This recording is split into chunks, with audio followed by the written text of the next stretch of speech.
What's up, guys? Welcome to A Reseller's Life. My name is Chris. Thank you so much for joining me. In this episode, I want to go over the two things that all resellers that really excel do, and I just want to share those two things with you guys.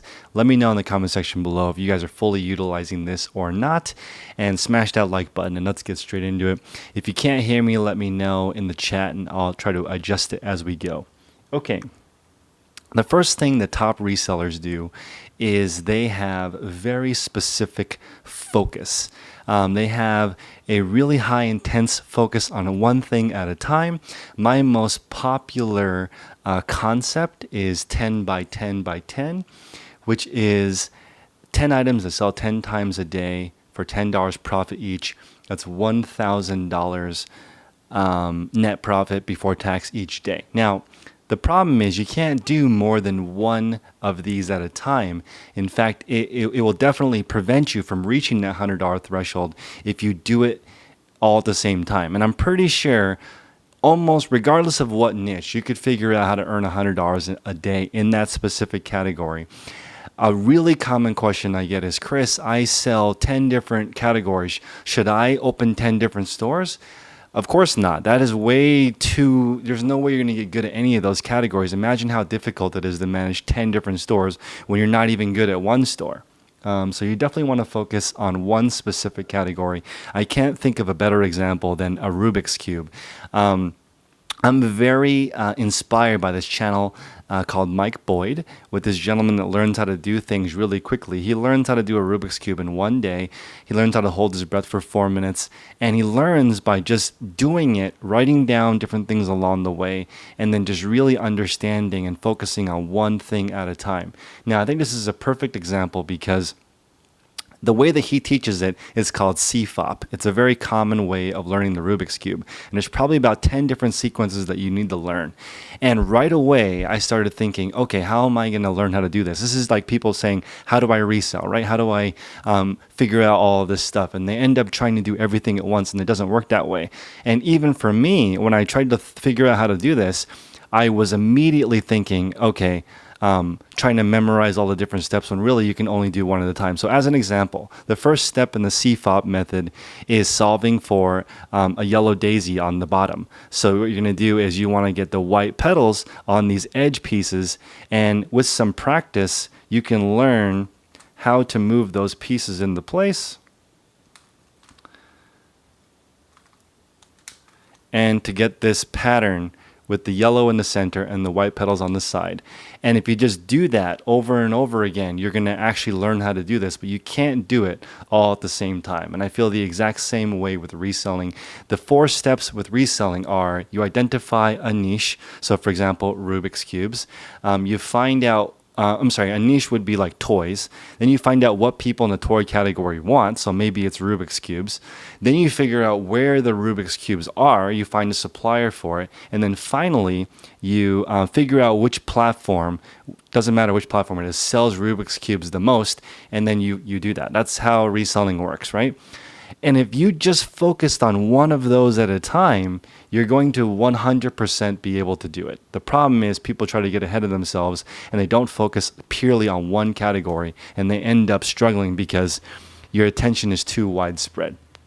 Okay, now I'm going to get into the second category. If you guys are working on too many things at once, let me know. Or maybe you are hyper-focused and you're still not able to make it work. In that case, shoot me an email, chris@dailyrefinement.com, and say, Chris, I'm really specifically want to sell this one thing, and I've tried these 12 things, and I've reached out to these 100 people, and I've really focused on the market, and I still don't know what to do. If you're in that person, go ahead and email me, and I'll do it, and I'll take a look at what you're researching, but most likely you're just doing too many things at once. If you're asking me what sells, you're way too broad. Let's narrow it back in. Okay.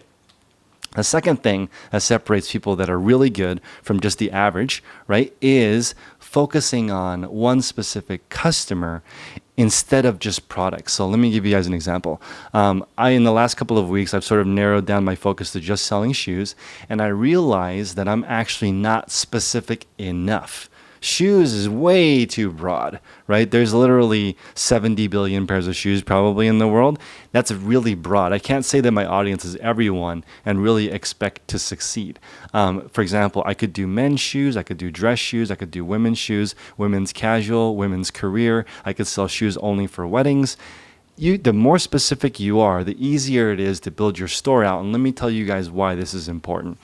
I have watched a lot of people build a very successful theme store. Okay, this is very different. A theme store means you go into there as the ideal customer and you can buy anything in the store. Imagine how different that is versus going to a garage sale where only one item out of 1,000 meets your needs, right? You're paying eBay, Poshmark, Amazon, whoever, for traffic to come to your store. Isn't it better if everything in your store is something that they can buy? That is hugely different. So try running a theme store for a very specific customer instead of a garage sale store, yard sale where you only find random one-off things and try to make that work. So I'm going to give you guys the 3 levels of reseller that I see. A hobby reseller is somebody that a hobby seller is somebody that resells when they have time. Okay? A part-time or full-time reseller is somebody that resells on a schedule. So let's say on Saturday you hit thrift stores and garage sales, Sunday you do photography, and then throughout the week you list the items. That's very common. I would consider you like a part-time or full-time reseller.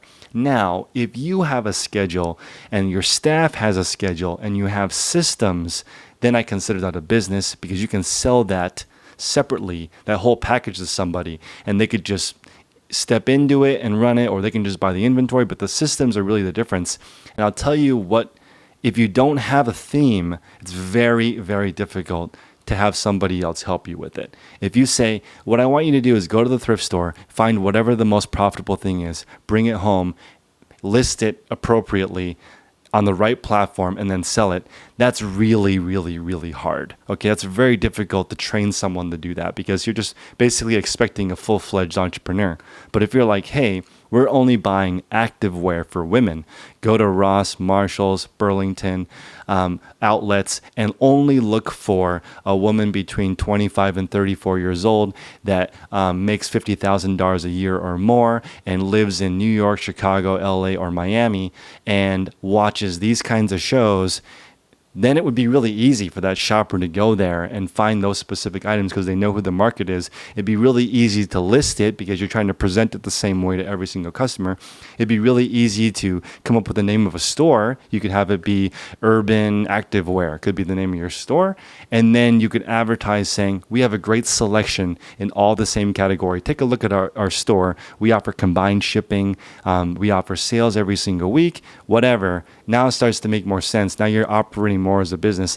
And the difference between somebody operating this as a retail store and someone just reselling is like 1,000 to 1. There are no people selling one-off items that make $1 million a year, but there are thousands of resellers that have stores that make that much money every single year, and you've never heard of them because business owners are very different than if you are a reseller, because also a lot of resellers end up doing a lot of social media marketing, like, hey, come check out my store. But you see, that's a really weak statement because we don't know what's in your store. If you were to brand it all the same, as you can see, like I had that 17-year-old on my show, and she has a specific store for a specific group of people. She's looking for people, for women in high school that are looking for stuff that's $20 or less.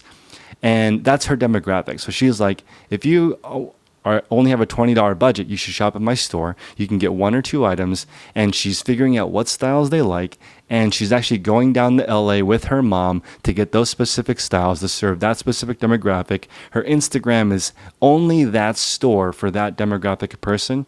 She poses the items exactly how those people want to see it.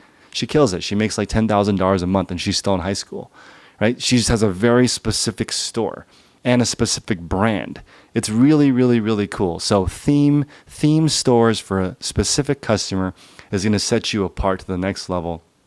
And then finally, nowadays, I'm actually going to make I'm going to make less videos that are a lot more specific and more actionable.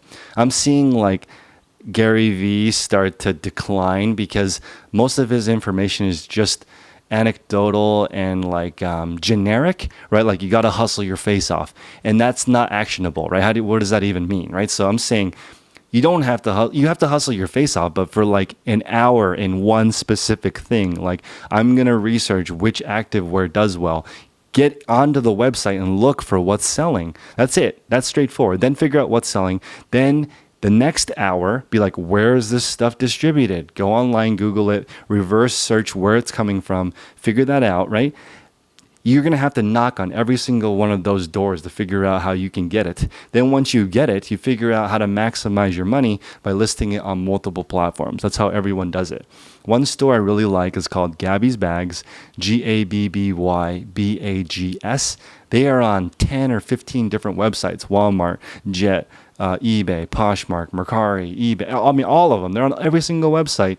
And just think about how much traffic they're getting, but they're only selling the same items over and over and over again. They figured out a market, what people like to buy, which cross body bags, which hobo bags, whatever their market is for that specific customer.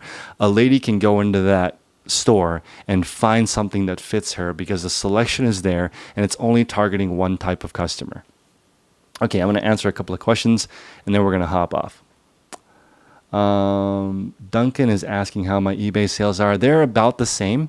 I am moving towards, I'm going to do a completely transparent store, which I've kind of done it in the past, but I need help to do it properly. Meaning I'd like to be like Pat Flynn and show an exact detail report every single day. This much listed, this much sold, this much profit. But it's hard to do that because you have to be very clear on how everything is working, and you have to offset the because there's going to be people who go to the store every day and never buy anything, and that's going to screw up the algorithm for eBay because they're going to say, why are people not buying this object when they show up?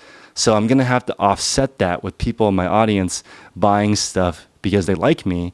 And that's like that's part of being an influencer.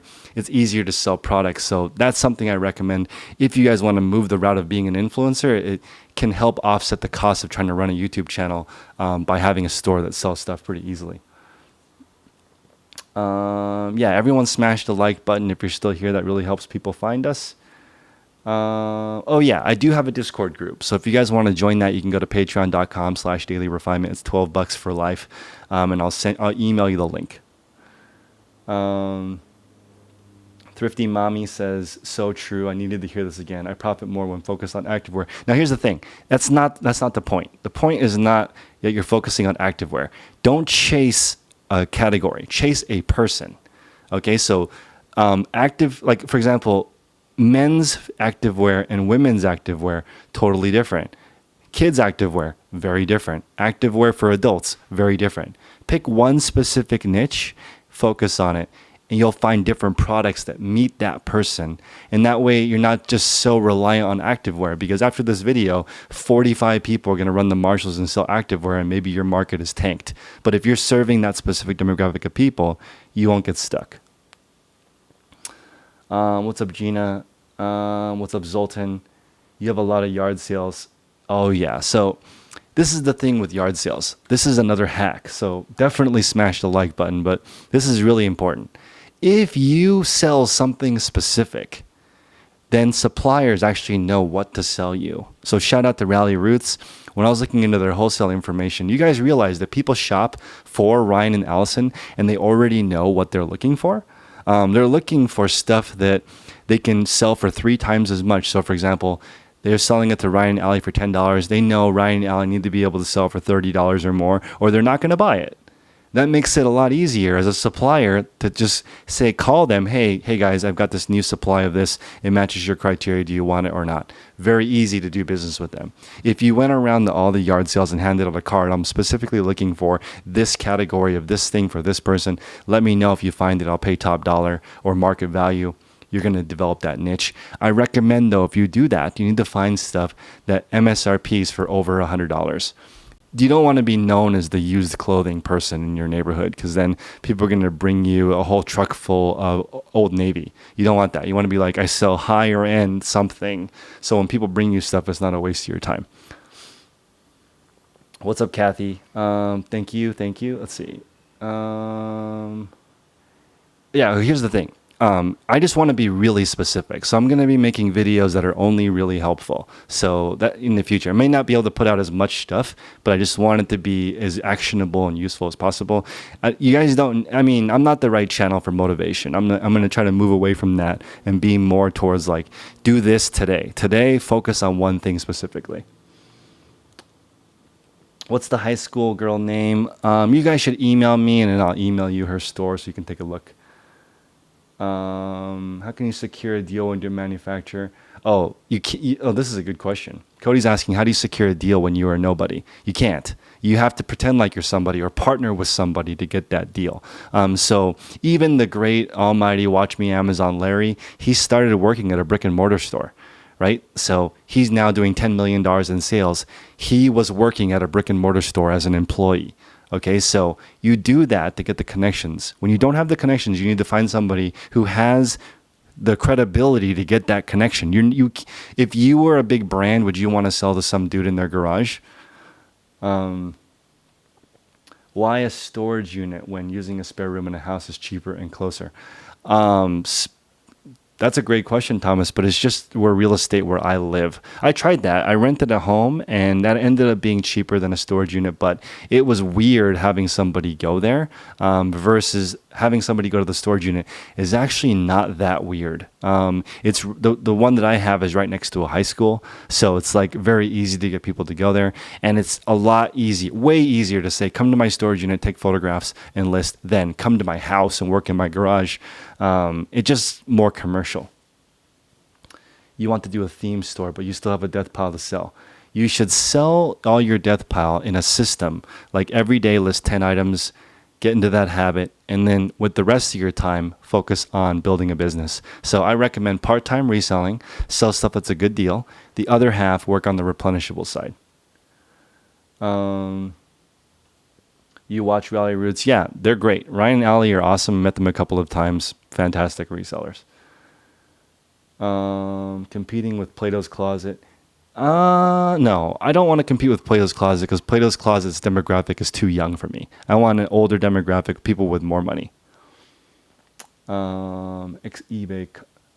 I know, right? Yeah, the Scott Cutler used to be vice president at eBay. Now he's a CEO of StockX. StockX is awesome, fantastic buying experience. I wish they had the traffic of eBay because I would just switch over. It's 1,000 times better than eBay as far as like how crispy the doing business on there. Very, very good. I wish eBay could do that, but they skipped out on all the things that could make them better than StockX. Oh, great question. So Philip is asking, how do I recommend finding specifics in electronics? Very straightforward. Pick one electronic, pick one only, and then figure out the market on that specific item and then who's selling it. That's it. There's no secret to this, guys. That's 100% of the information you need. Pick a niche, pick one product in that niche, and then figure out where it comes from. It's as straightforward as that. You can't do a whole niche at the same time. It's literally one thing at a time. What's up, Wade? Also, I'm not super keen on how to use OBS, so I don't even know if this is in focus. So let me know in the chat if it's in focus, if you can hear me, what I can do to make the stream better. I'm a noob, especially when it comes to live. I usually don't do it these days. So Alamu is saying advice for focusing on one or two niches. I would say even just one product is more specific than that. But again, when you're just getting started, you need to find stuff that's really cheap and flip it for a profit. Everyone starts that way. People graduate from thrifting into real business. I just think that you shouldn't full-time thrift because then when you take a break, your business takes a break, and that sucks, right? Like I'm about to go on a trip and my eBay store is going to have similar sales while I'm gone than when I'm here. That makes it easier when you're selling the same types of things. You get more flexibility. If you sell all different kinds of random things and you take a vacation, then your business takes a vacation and you have to subscribe to that list every day concept, which there's nothing wrong with listing every day. I just don't want to list every day. You guys let me know in the chat if you like listing every day. I personally would rather not do that. This is a great thing too. Shane is saying, for taxes, you can write off a percentage of your space. Yes. So I can write off 100% of my storage space and still a percentage of my space at home because I'm doing bookkeeping, listing stuff at home also. So you can work with your CPA. There's a lot of write-offs with reselling. Also, if you do cash versus accrual bookkeeping, this is okay, guys. This is really important. If you guys have tax questions, email me at chris@dailyrefinement.com. But this is how you can reduce your taxes. If you buy something for $10, you can subtract that from your revenue coming in. So let's say you have $100 of revenue coming in. That's your sales. You spend $100 on new inventory. You could put $100 as cost and then have no tax liability because you spent 100 and you have 100 coming in. But later, when you sell that item, you have to record the cost as zero on the new revenue and pay tax on the difference. And that's one way to keep offsetting, pushing back the tax to the next time. And again, the question is going to be, how much money do I have to report? $1. Every single dollar you make, you have to report to the IRS. It's your responsibility to do that. Most people don't do that. I'm just saying that that's you're required by law to report your income, even every single dollar. How do you ship if you travel? I have a full-time worker. So on my Instagram, you guys will see James's setup is separate from mine, so he just ships out of his unit. Queen, let's see. When you're away, do I change? I don't change my shipping time because I don't do the shipping. Somebody else does the shipping. Lazy. I enjoy listing every day, and then I promote listings on Mercari. That's awesome. I mean, multiple platforms is the way to go. You definitely want to find out which platform is the best for each individual product. Like Ray Dunn sells really well on Mercari, doesn't sell as well on eBay, right? You have to know that, and you would only know that if you have a good supply of Ray Dunn mugs, and then you figure out which platform is best. But guys, I'm going to take off. Thank you so much for tuning in. Like, comment, subscribe. Let me know any information you need. You can always contact me at chris@dailyrefinement.com. I'll talk to you guys later. Take care.